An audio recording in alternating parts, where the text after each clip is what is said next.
եկեք մենք այս մոլորություններ փարատենք եւ վերացնենք։ Ինքը արձակուրդում չի, ինքը եւս մեկ կեղծ փաստաթուղթն է ստորագրել իր արձակուրդի մասին գնալու եւ այս կեղծիքը բացահայտ հայտարարում է։ Ինքը արձակուրդում չի այնչափ, որ նույնիսկ դատախազին, քննչական կոմիտեի ղեկավարին հանձնարարականներ տալը չի ուշանում եւ անգամ իր գրասենյակ գնալու կարիք եւ անհրաժեշտություն չունի։ Ինքը այնչափ իր լիազորություններից վերազանցման մեջ է անգամ, ուր մնաց արձակուրդի մասին խոսենք, որ այդ ամբողջ քարոզարշավը կազմակերպում եւ իրականացնում է բացառապես հրահանգավորումների վրա։ Ոստիկաններ սրան տարեք, ոստիկաններ սրան բերեք, սրան լռեցրեք, սրան գործից հանեք, սրան գործի դրեք, այս ասֆալտը ստեղ եմ անելու, այս մի բանը ընտրություններից հետո եմ անելու, ընտրություններից առաջ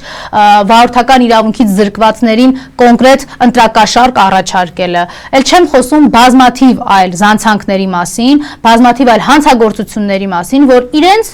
պարագայում պարզապես ընթացք չի ստանում։ Եթե դուք ընդդիմադիրների որևէ մեկի քարոզարշավին, անկախ նրանից, թե մենք ինչպես ենք վերաբերում այս կամ այն ընդդիմադիր ուժի քարոզչությանը կամ նախընտրական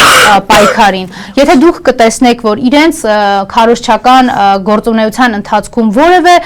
հիմնարկությունից մարդ կլինի, իրենք միանգամից կենթարկվեն քրեական պատասխանատվության։ Բայց Նիկոլը կարողանում է դպրոցներ, մանկապարտեզներ, անչափահաս երեխաների ներգրավում է, ոչ միայն ներկայությունն են ապահովում, այլ կոնկրետ ներգրավում են ակտիվ քարոզչական աշխատանքների մեջ, Նիկոլ գոռալուց, իր քարոզչական պաստառները պահելուց, կոնկրետ քաղաքական տեքստեր ասելու հանձնարարություններ տալուց եւ որևէ մեկը, սկսած մարդու իրավունքների պաշտպանից այս պետության, որը իբր գոյություն ունի, ավարտած ցանկացած քննչական եւ իրավապահ համակարգի ներկայացուցիչից, որը պարզապես այս ամեն ինչը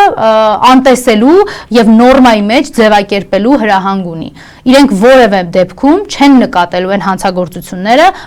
որի անուն այսօր դրել է Նիկոլը իր ընտրարշավ եւ բոլորիս փորձում է ուղղակի ապացուցել, որ դա ինքը ընտրարշավի մեջ է գտնվելով արձակուրդում։ Դա սուտ է, եւս մեկ անգամ եմ ասում։